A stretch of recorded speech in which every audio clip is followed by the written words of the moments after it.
Hello and welcome back to another episode of Pass the Syrup, the estate agency, letting agency podcast for agents. It's all about the agents. If you want to be on this show, you must be an agent. Suppliers, please stop messaging me and emailing me asking you in the show. You're not coming on. You're not invited. It's just for us guys. Today, I am joined by three brilliant guests. If you're watching it right now, you're calling me a liar. If you're listening to it, you don't know the truth. We've got SJ Taylor, we've got Angi Cooney, and we've got Chris Buckler, who, you know, that's why if you're looking at it right now, you're thinking, Ben's a liar. He said three brilliant guests. We've got two brilliant guests and we've got Chris, you know, padding us out as always. And you guys won't know this, but we're starting 10 minutes late because Chris had some car trouble that we all had to wait for. As always, he's always causing issues. I wish it was car trouble. I wish it was car trouble. Car trouble, your dodgy mechanic Oliver not doing what he's meant to do when he's meant to do it. Yeah, useless. Anyway, guys, how are you all? Good. Great, thank you. I've got a joke for you. Do it. Knock, knock. Who's there? Oliver. Oliver who? Oliver's troubles will soon be over. Oh. Wow, I mean, you should have. That should have been. That was probably more a joke for Chris. Actually, I feel like, you know, with your dodgy mechanic letting you down, he would have liked that. Great good start, though. I do like the idea of a joke every podcast. Just hopefully one that's better than that. Oh, come on, God! I'm sitting here trying to rack my brains for Oliver jokes, so I'm gonna have a think in a minute. Oh God, I hope everyone's watching this and can see Chris Buckler's face right now. I've got one. Ben, knock knock. Who's there? The best magazine. What magazine? The best magazine. Best magazine. Best magazine. Who? The best magazine in the world. Okay. Oh my God. What? It's the Refined magazine, Ben. It's the Refined magazine. Me. This is what a start to this show. God. The 5 minutes we had before we hit record was... Okay, magazine. Oh my God, what is going on? This is the most surreal start to a Wednesday morning I've ever had. Are you I get it, Ange. I get it. God, I presume SJ did. She had it out the bag before you said it. No, I think the question mark that hovered over my head for about 15 seconds whilst I looked like I was catching flies probably gave it away that I missed the point on that one. So it's always good for your listeners to have the first 3 or 4 minutes of just in jokes. Just brilliant. Nonsense. Waffle. I WhatsApped you flipping moose. Not Me? you, Ben. Not you, Chris, Ben. Hell, well, I'm on flight mode because I'm taking it seriously, Ange. I can't. You Okay. just check on your notes, Chris. Yeah. So the reason Chris is doing the magazine joke is because Fine and Country, the #1 premium brand in the UK for premium price property sales, that my business is the #1 UK business for. What a coincidence! Has this amazing magazine called Refined, and it's a really great part of our canvassing and prospecting process. And Chris is just jealous because he started this tiny little business 9 months ago, and you know he's not on that level yet. But look, one day, Chris, you know you'll get there, buddy. Between now and then, just keep posting nonsense on social media that you think helps us. That we, you know, just keep patronising us for telling us how to do letters and stuff. I've got loads of things to say about Chris. He really inspires me every morning. I wake up and I read his posts and I think I'm ready for it. I'm absolutely ready. I'm on the game. I knew you were on the game. I mean, that's what you told us last time as well. I mean, that's a different life, and that's definitely a different podcast. And on that note, Ange, thank you for the LinkedIn endorsements, much appreciated. The word guru is often used too much, but listen, I'll take it. What you do? So, all right, you know what? Let's actually start this podcast because we can't have 45 minutes of just us three sniping at each other and SJ looking like, why the hell am I here? So, well, actually, as always, we're going to get onto 3 subjects that are wildly important to our guests, or that they forgot to prepare for and have scanned the news this morning and just shown up with anything, one or the other. SJ, we're going to start with you because you're a safe pair of hands. The other two, as we know from the past episode we were on together, they're tricky, I think is a nice way of putting it. SJ, what should we start by talking about? Well, it's funny that we've already talked about LinkedIn because what I wanted to talk about was what I call pitch slapping on LinkedIn, and it drives me fucking nuts. Sorry, I've already gone. Oh, she's in. Well, I'm adding you on LinkedIn now. What the hell? What is pitch slapping? I don't know this term. Pitch slapping. It's suppliers, people that have got a service that they think you need, without spending any time understanding you or your business, drop you a direct message on LinkedIn and just go and slap you with a pitch out of nowhere, telling you what you need. And I'm like, guys, don't just hit me in the face with it. I mean, there's probably an argument that as agents we're guilty of it as well when we're doing prospecting and stuff, not taking the time to understand the customer, to really get to know what it is that their true pinch point is, their real problem that they need solving now. But I mean, I think I saw something from Chris Watkin about it, about disingenuous interactions, where somebody was really nice to him for sort of 6 to 9 months, then suddenly pitched a service out of nowhere, and he said no, and then this person disappeared off the face of the earth again. Like, it feels really, really fake, false, and hollow, and it drives me insane. So there you go. I'm on my soapbox. You are on your soapbox, because I know you definitely telling your team, get out there and freaking go for it and get after everyone and anyone we can hoover up. And Chris, you're probably doing this to everyone right now, aren't you? You're just pitching at agents up and down the land to join your business, irrespective of who they are. No, we prefer to nurture and add, like Andrew says, add value, and people to go, it seems like they know what they're doing over the estate agency. Maybe we'll have a little look. So I've learned from my mistakes in my previous world, where it was a pure numbers game, get everyone. And in fact, when I go back through my LinkedIn and people are genuinely messages now going, oh, can we have a quick chat? I see over the past 5 years, the generic automated Octopus is a really good LinkedIn tool. Don't use it, because SJ won't like that. And when I say good, it's good for sending automated messages. It's not good because of exactly what SJ just pointed out. So over the last, like I say, 5 years in my previous role, I was just hitting people with a load of shite, and they weren't coming back to me. Now, if I get the odd message or a message in them, and it is probably 50-50 at the moment, I scroll up and it's like, oh, no, that's not good. So I was guilty of it, but not right now, Ben. Not right now. It just feels like taking a sledgehammer to crack a walnut, right? There are much more sophisticated ways. Even estate agency as an industry has come along so far from this, like, pinstripe suit, snakeskin, oily salesperson who turns up and, just goes wham, bam, pitch, thank you, off I go. We're so much more sophisticated than that now, yet there's just seems to be this dirge of stuff that lands in LinkedIn from people just vomiting a pitch at you. It's horrible. I completely get this. I get bombarded on LinkedIn with direct messages for services that I've got zero interest in. Every now and then I get a pitch from someone. Would you like to become a self-employed agent? Are you f***ing serious? Like, are you what? Are you kidding me? But yeah, there's a lot of drivel out there. But what I find most cringeworthy is the nonsense use of language. Like they've read a couple of sales books and they're using like American terminology to pitch to a cynical English person. Like, I'm going to tell you a new one with that sort of language. You've got to speak to me in appropriate language, or what's my favorite book? No Split the Difference.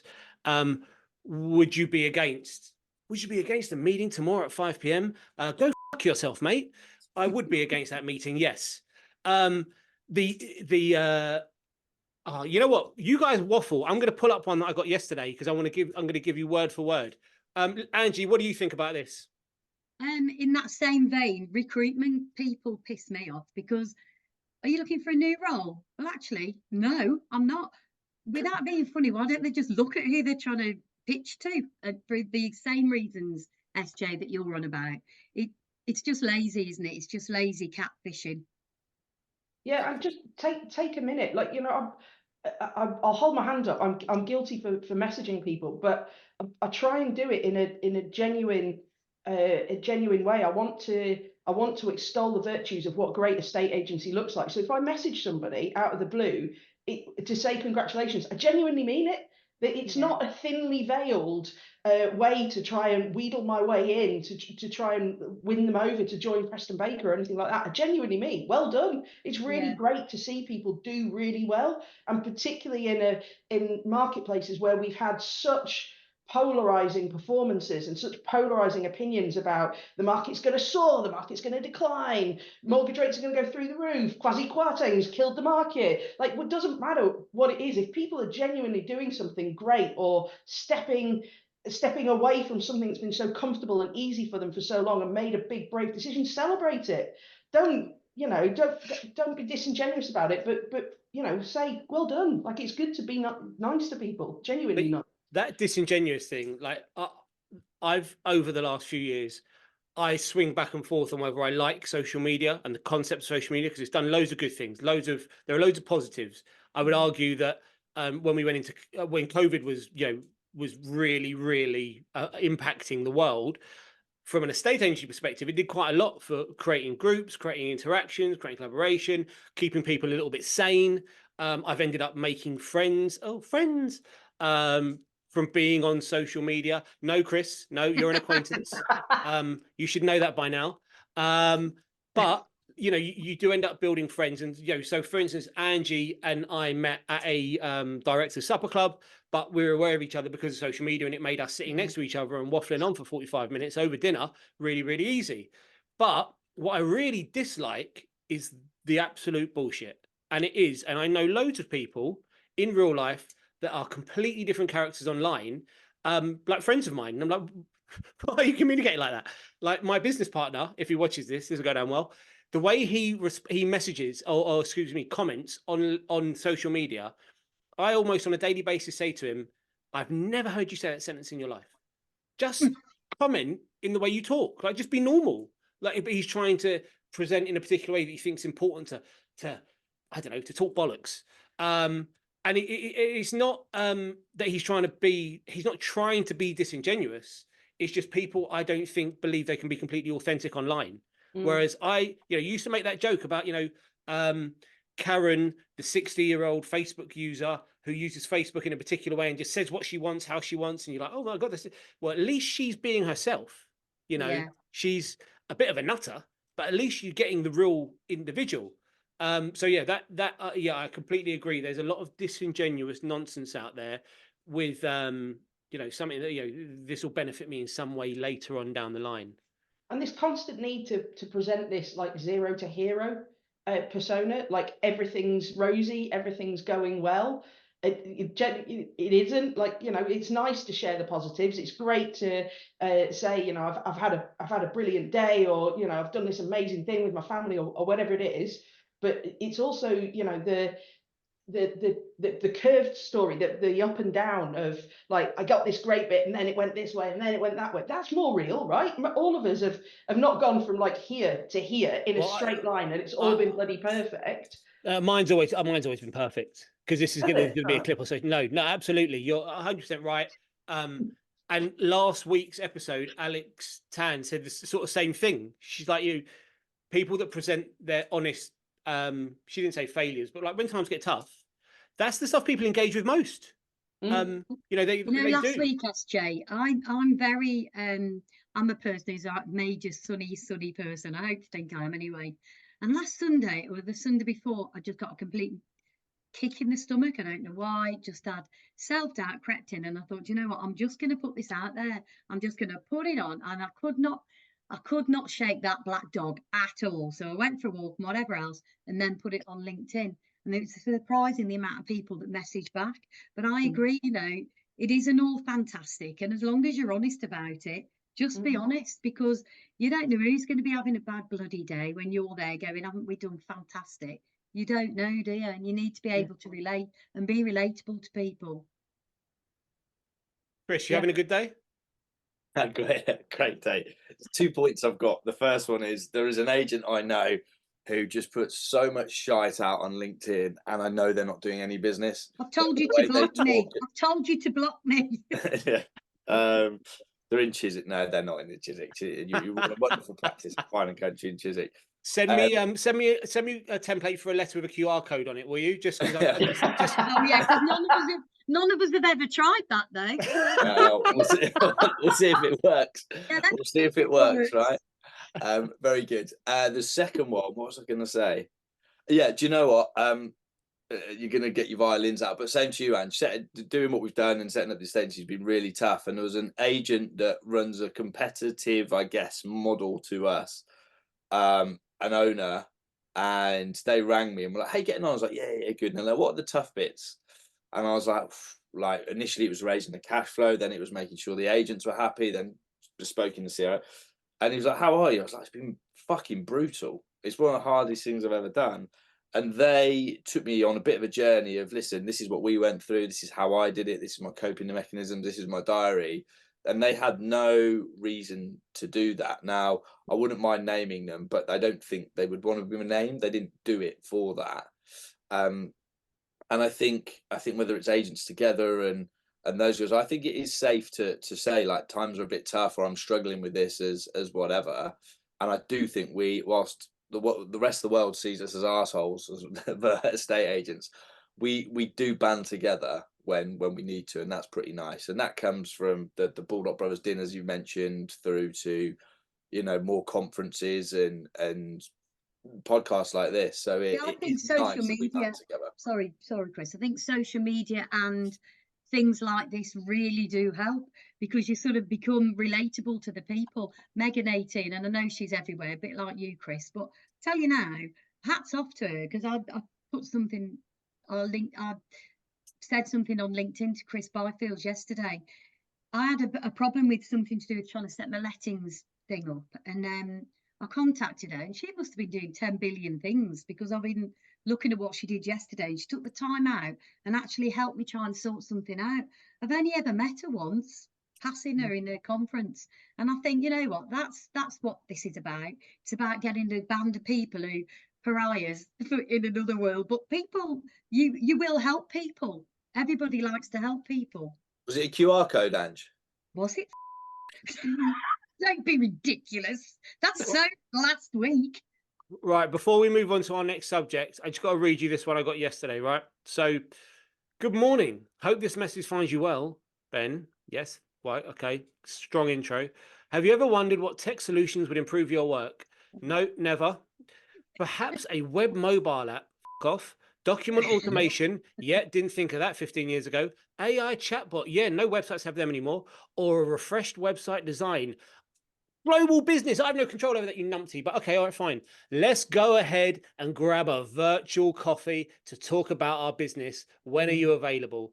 Milo, my dear friend, f off. Right. Virtual coffees drive me insane. It's ridiculous, isn't it? If you want to engage with me, if you really want to understand what I need, what I want, and what sort of person I am, aside from my animation on this podcast, come and eyeball me. Don't hide behind a virtual coffee. If my business is that important to you, get in the car, get on the train, get on your bike, whatever you need to do, but come and see me. Don't say, "Oh, well, the world's changed because of COVID, so we can do all this virtually now." Cough. Come and see me. Yeah. Sorry, I I've gone again, Ben. I'm sorry. Good on you. Good on you.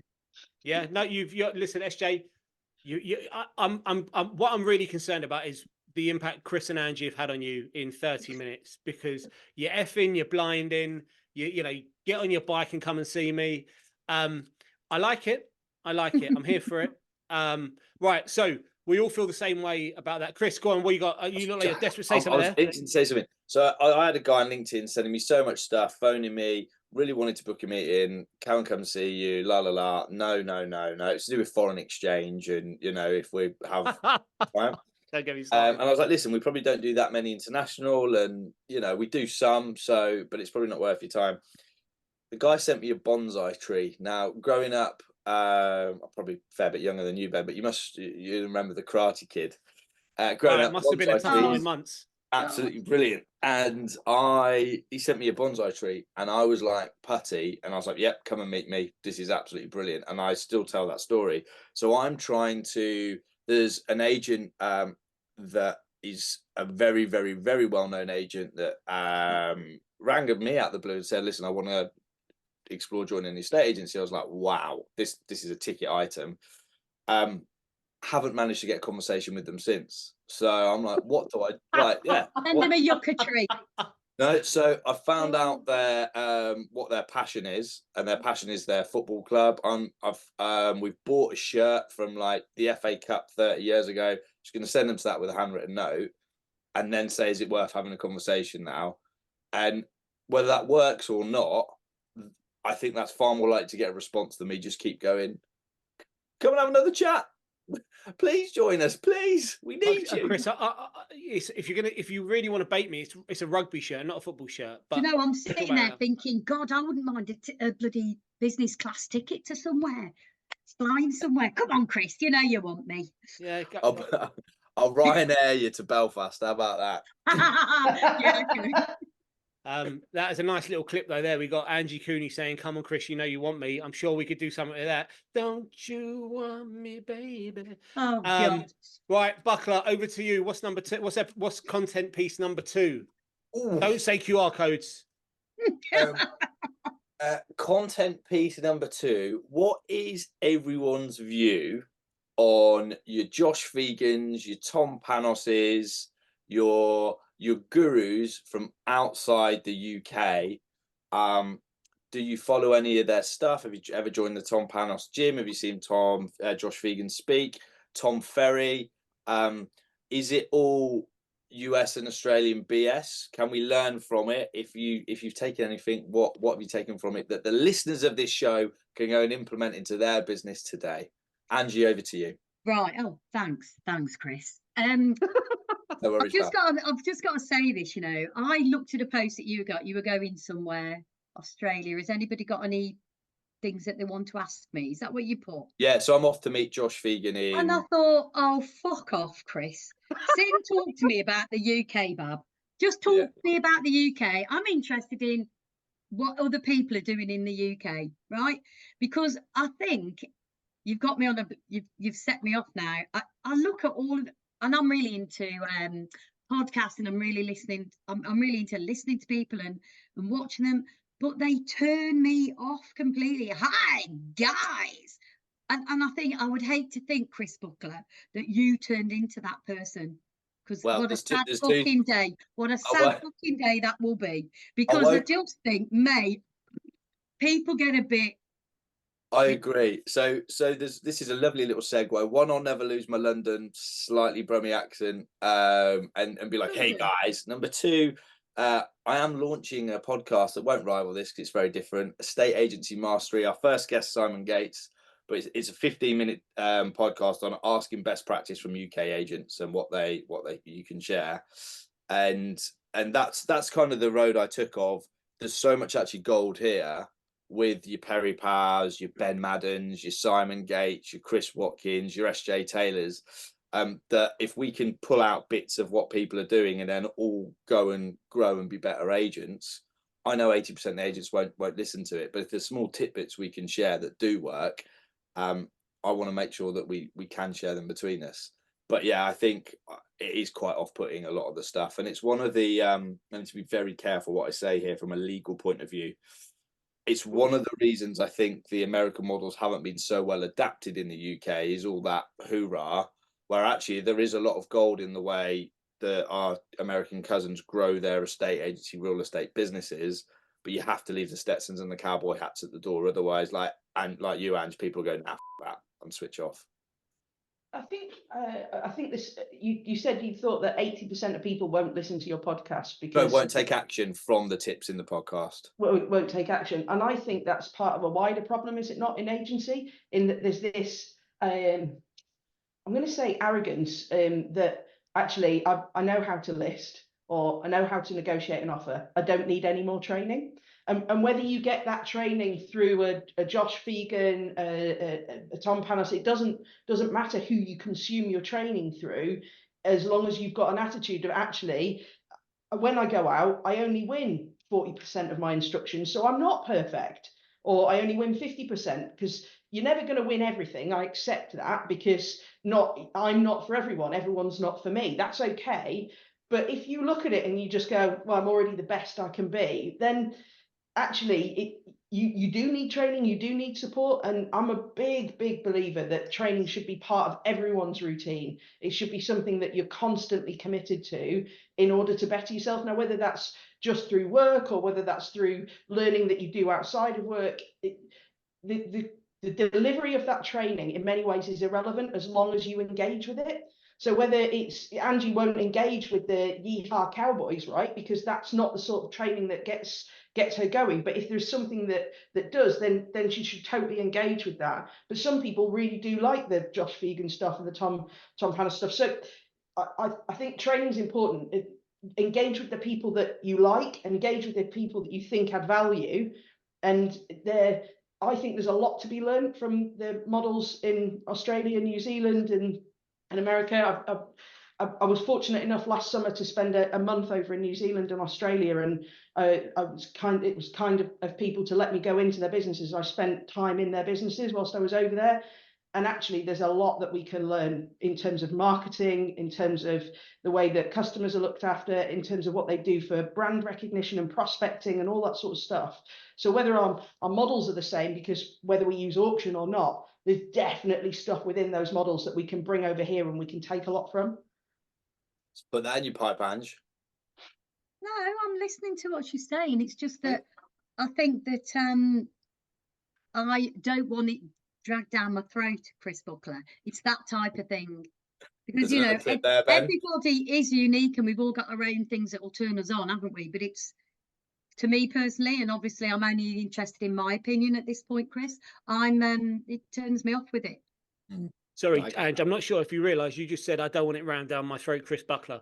Just gonna throw that out there. But this is my hell of a podcast.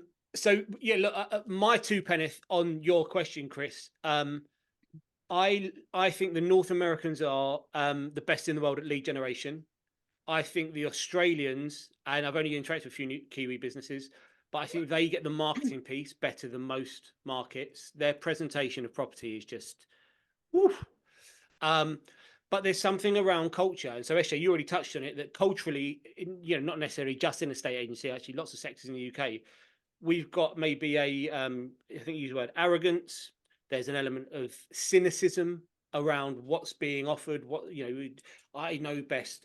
There's also the model that we operate in this country. Traditionally, we're in a branch, we're with a team, and the horrible term, the employees, the team in that business, sort of rely quite often on the brand to deliver, whether it's a Cooney Residential that's got a really powerful local brand that people are drawn to and they've worked with for years, and inbound leads. I'm not saying people don't have to work hard, but the individuals in our business quite often are used to being fed with opportunities. Whereas if you look at the North American model, it's traditionally it's self-employed. They are lead generation experts. And so like I'm a huge fan of Tom Ferry. I think from a delivery perspective, even though he's wildly American, he's not so crazy over the top. I think his delivery comes in quite nicely. He talks a lot of sense. And he talks about great ideas for improving business and growing your business. And as someone who's growing a business is not even 5 years old yet at the moment, lead generation is absolutely bread and butter. It's 80% of what we do all day, every day. So I like those guys. Tom Ferry, I'm a super fan. Listen to everything he puts out. And a little bit like who we've got in the UK, we've got Peter Knight, I think is a good person to reference. Peter Knight runs Property Academy. Probably the most influential person in the property industry, other than maybe Chris Watkins. What Peter does, Peter was a great agent, I'm sure, but hasn't been a great agent for 30 years, SJ? Probably more than that now, right? Yeah. But he still interacts with the best agents in the country every single day. And so what he's doing, he's pulling in the greatest ideas and almost recirculating them. So, Tom Ferry in America hasn't been an agent. I don't even know if it was an agent, but he's talks with great agents and shares their best practice, a little bit like you're talking about doing on your podcast, Chris. Share best practice. SJ and I have definitely seen Josh Phegan. I've seen him several times. Mhm. For me, the Australians, I'm not a fan of their delivery. Tom Panos for me is just like, mate, we stop shouting all the time, which I know is weird coming from me, but yeah, it's very in your face, direct. But they've all got some element of value. If you find someone that delivers it in the way you like, I genuinely believe that people that are interacting with the best in their sector, look at a different example, go away from agency, the High Performance Podcast. Not sure if anyone ever listens to that, but that's a great podcast, not because of the presenters. In fact, the presenters drive me around the bend. There's just not enough. There's not enough push. They're not probing enough. But the guests they have on are just elite level, and you can learn so much from elite level operators in other sectors. So, I think they have a place. Sorry, Ben, to cut across you, but the thing all of those elite operators have in common is that they absorb training frequently.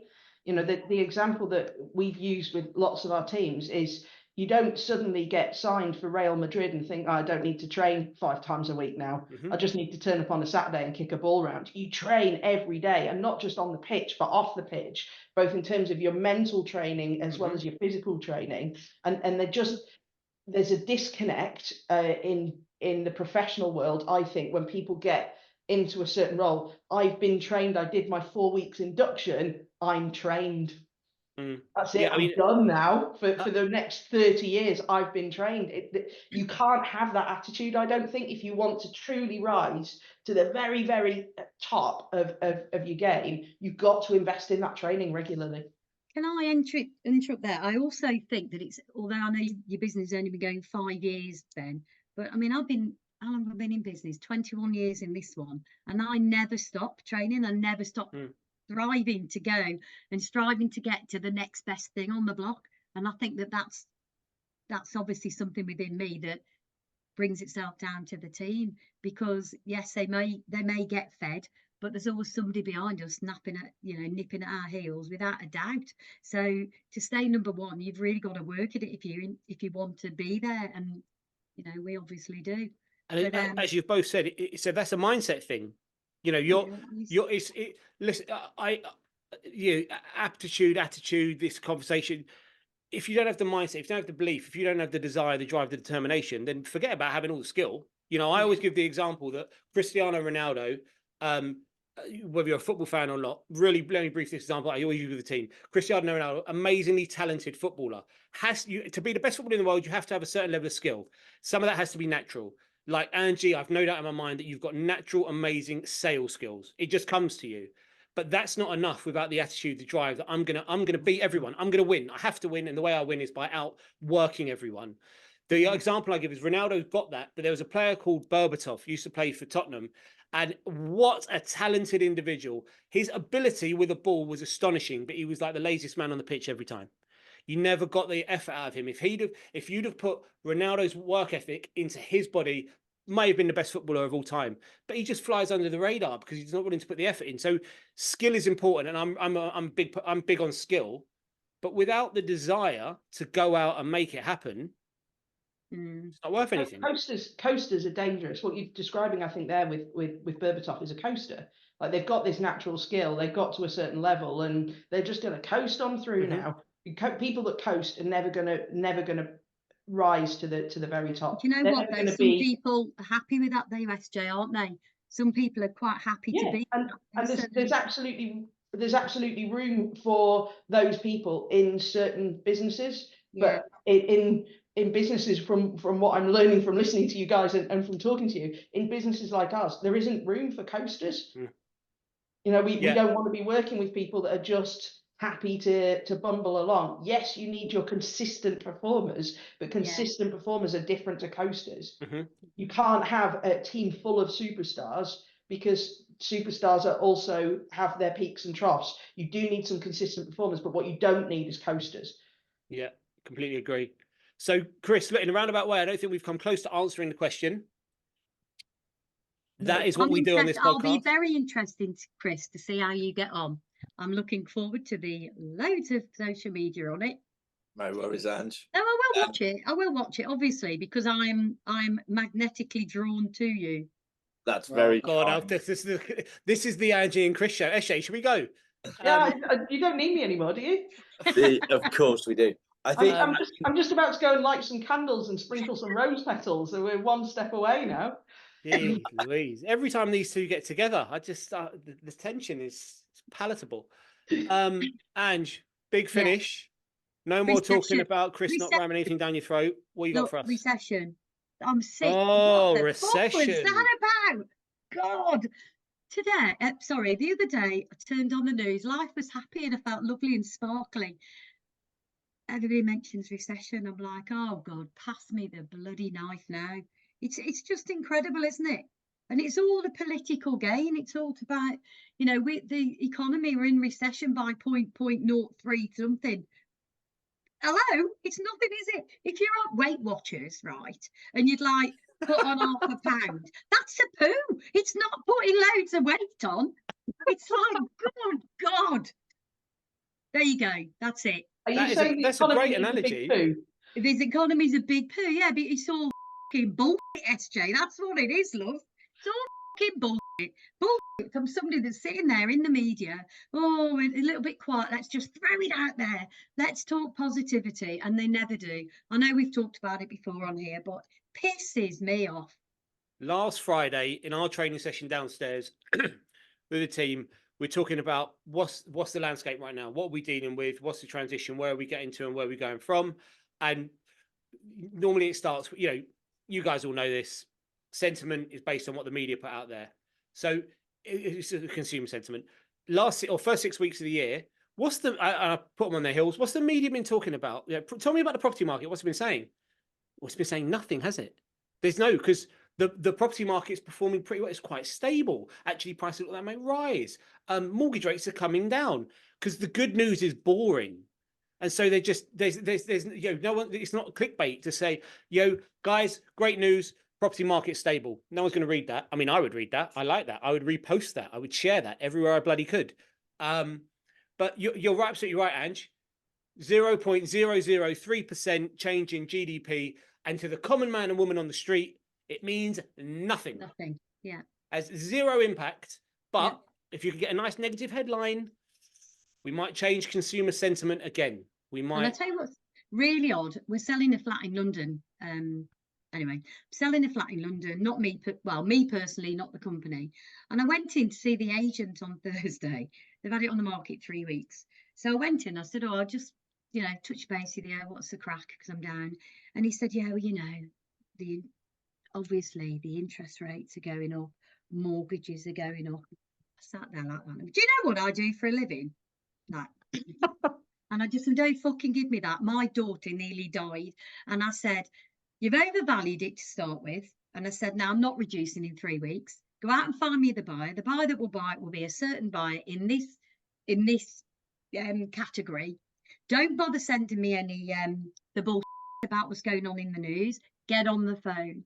But if the agents have got those, they're all seeping it all in, aren't they? Oh, it's all going to go quiet. No, it isn't. From the High Performance podcast, there's it was the ex-Indian coach Eddie. What's his name? Howe. Yeah, who was basically saying. Oh no, sorry, you're talking about rugby or football? Rugby. Oh, Eddie. Jones. Thank you. That's it. And he was saying there's nothing. I was thinking he's odd. That shows you where I am. Eddie is odd. He was saying no interaction is neutral, and he was basically saying and Simon Gates picked up on this on his podcast, and it was essentially when you say in front of the team, wasn't the traffic bad? Everyone go, oh yeah, really bad. It might not have been. They just want to agree. And I think there's a really important bit as leaders in the estate agency is how you set the tone for the office. I'm sure you do this, Ben, in a world-class manner. Well, obviously, what you're about to say, I agree. And how you communicate how they talk about the recession or whatever else, and no interaction is neutral. What I find disgusting is when agents hide behind a load of BS like they've done in Angi's case, rather than they have overvalued it or whatever else. And it's still, unfortunately, it still works. Angie, you tied into a contract? Don't even go there, Chris. Don't go there. Don't go there. Are we talking about, Ange, just to be clear, when we talk London, are we talking Twickenham? No, Bloomsbury. Oh, I'll let you off. That's why, Ben. That's why there was nobody in our group. Well, All right. We'll take this off that line, Ange. I'd love to be second agent of choice. Just on that neutral interaction. Bloody hell, SJ, you've got the business, Bob. I can service it well from York. Just on that neutral interaction point, and probably linking into your Australian point, I once saw a guy speak called Phil Harris. He runs a company in Adelaide called Harris Real Estate. He's an ex-professional tennis player. He used to be the training partner for Leighton Hewitt. He's an incredible individual, and his business was one of the businesses I was lucky enough to visit. But I saw him speak probably 10 years ago now, and he said something that day that resonated with me and changed my leadership on a sixpence. And he said, nobody cares about you as a leader and what happened to you that morning. What they care about is how you make them feel that morning. So whether you've stubbed your toe, or you've had an argument with your other half, or the traffic's been bad, it doesn't matter. The minute you cross the threshold, you have to inspire your team to be their very best. And it's not about hiding your emotion. It's not about not admitting what's truly going on. It's about enabling them to be the very best they can be, and making sure that you have an outlet who is someone you can trust, who is of an equivalent level or whatever it may be, who you can go to and say, I stubbed my toe and it really hurts, so that it doesn't bring the team down at the same time. And that for me changed my leadership on a sixpence when I heard that. On that note, I'm being coached by Nigel Risner. And if you don't know who Nigel Risner is, he stands up and he's a motivational speaker. So I'm being trained to be a motivational speaker. And we talk about that actually. So I've got a thing called Angi's Apple. It's Angi's Apple analogy, talking about good apples and bad apples in a team. And then he goes on about that, because I'm saying, authentic. I've got a whole thing for what an apple means. And yeah, it's very interesting you say that, SJ, because there's a similar thing that I've got in my speech, my speaking type of thing that I do. Mention something very similar to that. It's interesting. So I've wrote that down, so I'm going to find him out. I listened to a podcast called Founders. It's about really successful business founders. It's my favorite podcast at the moment. I started it a few weeks ago. Dan Murray. Pardon? Dan Murray. I'm not sure the name. American guy. He reads the autobiographies and then basically gives you a report on them, and it's brilliant. He reads. So far I've heard about a whole selection of crazy founders. There's lots of commonalities as you'd expect. The one I listened to last week was on Napoleon, so not necessarily a founder but a leader. And Napoleon's the most successful sort of general, if you like, of all time. Won more wars than the next four below him in terms of volume combined. And he had three sort of things, not necessarily rules, because he had a lot to say for himself. But the three things in the way he led was he was about speed. So back in those days, armies took a long time to mobilize. And so he would say, if we're in a fight, and I say, go, you guys get out there and get amongst it, and we're going to move, and we're going to be swift, and we're going to catch them off guard. So I quite like that, actually, in business. That's a really good rule, being able to mobilize and move forward quickly. The second was, if we're not at war, don't think you're on holiday.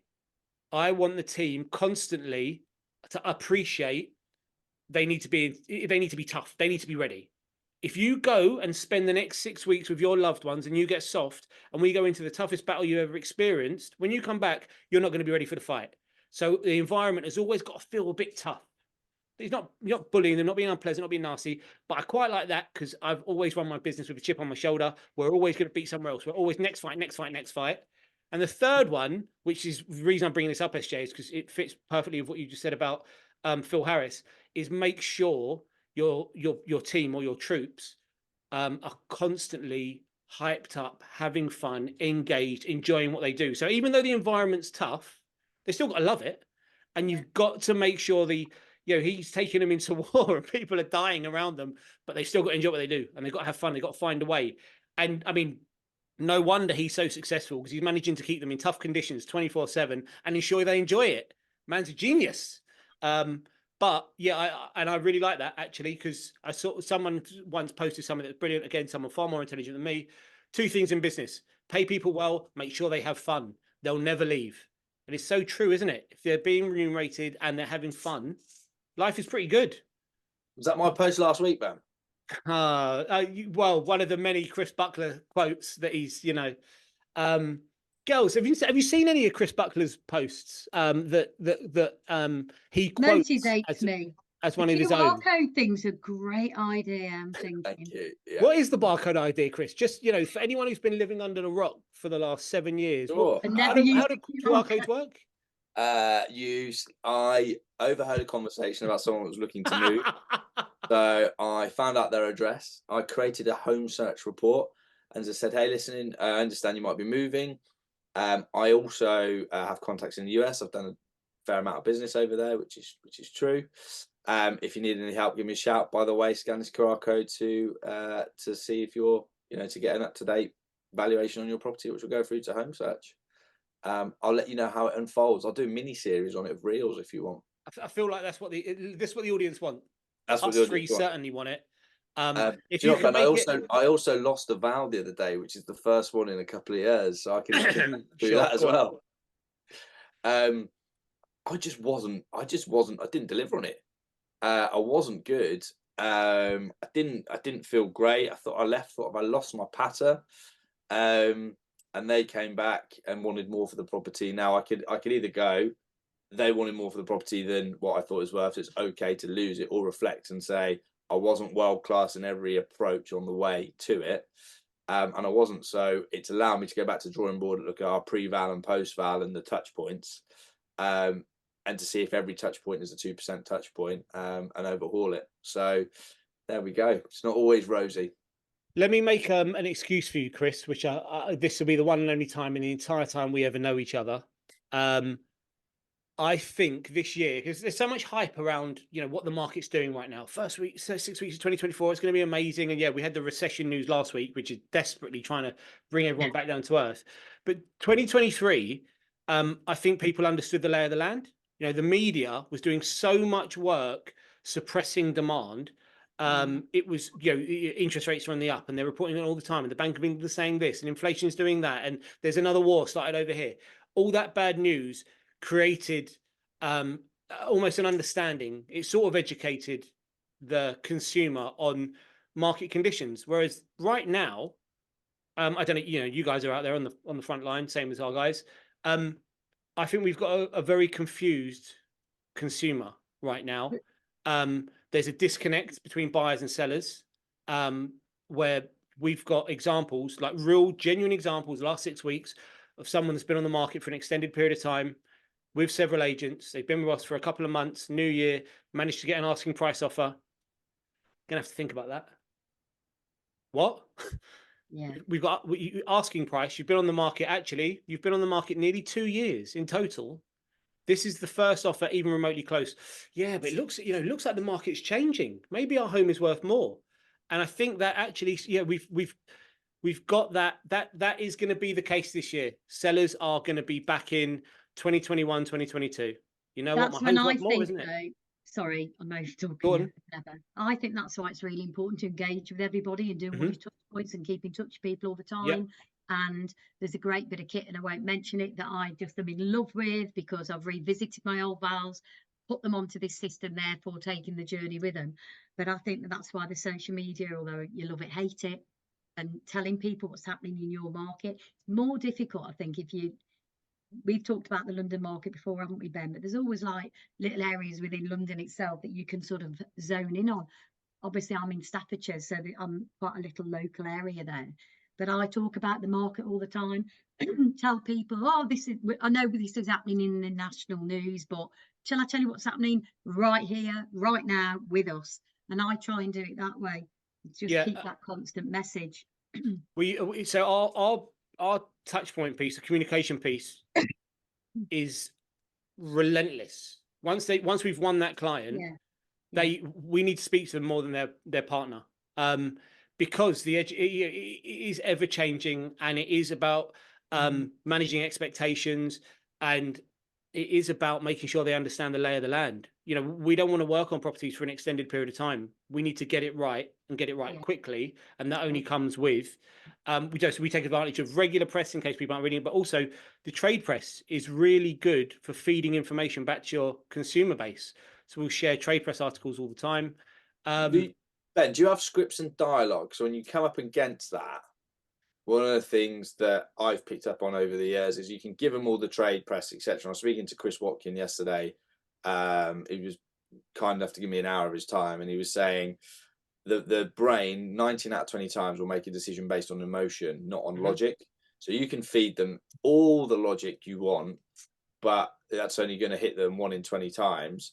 So one of the things we've worked very hard on, and I'm not saying we're right, but that we find helps in that situation is taking them through almost a scarcity process. Now, Ange, I'll pick this up from the Americans. It's an American script, but what was their why for selling? What happens if they don't, accept this offer and the other wars carry on? Not painting doom and gloom, but take them on a process of self-discovery. What I think, Esther, you said something earlier on, and I was going to comment on it and didn't, about the way traditionally agents pitch. So agents in this country talk at people, I find quite often. They're very, you just listen to what I've got to say. Everything I say is wonderful. So we try and go the opposite, and it's just all about questions. So questions that engage the grey matter. Chris is right, you're right, Chris, that 99% of the time it's an emotional based decision. We all know the consumer is inviting you out to value their home so they can tell you what they think the home's worth. They've got it in their mind what they think it's worth. They've obviously got the best one on the road, or they've obviously got the best one in the block, and so that's why theirs is going to be worth more. So the logic absolutely will only take you so far. But if you ask questions like, just based on what I've presented versus what you'd like to achieve, when we're going to speak to buyers, how should we justify that to them? And it just puts them on their heels so quickly. It's not unpleasant, it's not aggressive, it's not negative. It's just there's a disconnect between what all the data says, and everyone knows the data is everywhere right now. Every buyer in the market knows price points, and you'd like us, from our marketing and what we're able to do and the way we can present a number of prospective buyers at any one time will create competition and we'll get a little bit more money for you. But we need to be able to justify that really effectively. If you were speaking to the buyers, what would you say? And that's just, I guess, one example, but that quite often works for, I don't know, just tell them what you need to. I like that. Yeah, I think building on that, Ben, there's two things. So one is the give to get theory. So make sure that you're and it's about what Chris was building on, like giving them information, but giving them information which guides them to a certain point, so that you never look to take an instruction or take a deal agreed from them. You get that deal back because they in turn will give it back to you because you've given them so much along the line. And the other thing is truly understanding why they picked you. So when you're in the living room, understanding what is it that's really going to influence the decision to pick me as your agent? What is the thing that you're looking for from the agent that you're going to work with? If you truly understand that, then your ability to be able to have really frank and honest conversations with them, because you understand what they're looking for from you, it becomes much greater, in my opinion. So when you're presenting that offer, saying, look, you told me you wanted to work with me because I'm frank and honest, or you told me that you wanted to work with me because my marketing was going to be better than anyone else. Well, look, here's what I've produced because of my marketing. So we need to talk seriously about this. And I'm a big believer that if you can gain that connection, that understanding, that makes a difference as well. I love that, SJ. And when we pitch, one of the lines we use is if someone says, hey, Chris, so it gets to the end, what's your fee? I say, listen, fee aside, am I your agent of choice? And they'll say yes or no. Most of the time they say yes at this point. No, what have I missed? But then I get them to tell me, just out of interest, why is that? Well, we, really like your pre-vow letter. We've seen your stuff online. You dropped him on the Luxury Property Partners magazines. We love the QR codes. Yeah, all of that good stuff. But they're telling you, and then you can go over the fee and everything else. But I think one of the things we've found in that situation as well, but I'm certainly not teaching you how to suck eggs because I'm sure you probably do it. But the power of when you've got a full ask offer and they're saying no, going around and sitting on the sofa and having the same conversation you would do on the phone, and you'll get it done. You're far more likely to get it done. But most agents won't that hide behind the phone. Just on the fees point, Chris, when you were saying about, fees aside, am I your agent of choice? One of the best phrases I've ever picked up was from Matt Giggs. And it's I can't understand why you're obsessed with my fee when I'm obsessed with your equity. And I really like that, because you're trying to maximize the value of their home whilst they're trying to minimize the value of your fee. And it turns the tables. Now you can deliver it in a sensitive way. Obviously, I've delivered that quite bluntly, but you know, that the impact of that is fantastic. I think, sorry, the icing on the cake there, SJ, would have been if you would have put "you motherfucker" on the end of that. that would have been just beautiful. Why are you upset? I'm sorry, Chris. Obviously, my delivery was blunt, but you get the point, right? Yeah, like absolutely. why are you obsessed with reducing my fee when I'm going to be obsessed with getting you the best price that I can? If you want me to come down for one of your Friday trainings, Ben, and deliver some gold, I'm more than happy to do so. I'll come back to you on that. No problem. No Leave that with me. Yeah, we'll see. Guys, Angie has come away with so many notes. I am scribbling away. A little note there. I love it. I actually like that one. But you broke it halfway through, but it's all right. I'll get it on catch up. Right. This has been pretty good. Lots of swearing. So I can confirm that YouTube are going to penalize the hell out of us. No one's going to see this episode. YouTube are going to suppress the life out of us. We might have to do some beeping. Because I found out recently, that YouTube will not promote sweary content. So, and you might not be allowed back on. Thanks, guys. Actually, really, really, really good content from SJ and Angie. And quite a lot of fun at Chris's expense. You've got to have a muse every episode. Chris, actually, you're gold. Oh. You're gold. Can I tell you, Chris? If you could give me that LinkedIn endorsement, that'd be great. Chris, okay. Right. We're going to pass over to Chris Watkins. For Spotify listeners, Chris is being rude, so we're going to get off there nice and quick. Thanks, guys. See you soon. We're going to hand over to Watkins for his whimsy. Bye-bye. Bye. Bye. The harder you work, the luckier you get. Success doesn't come by chance.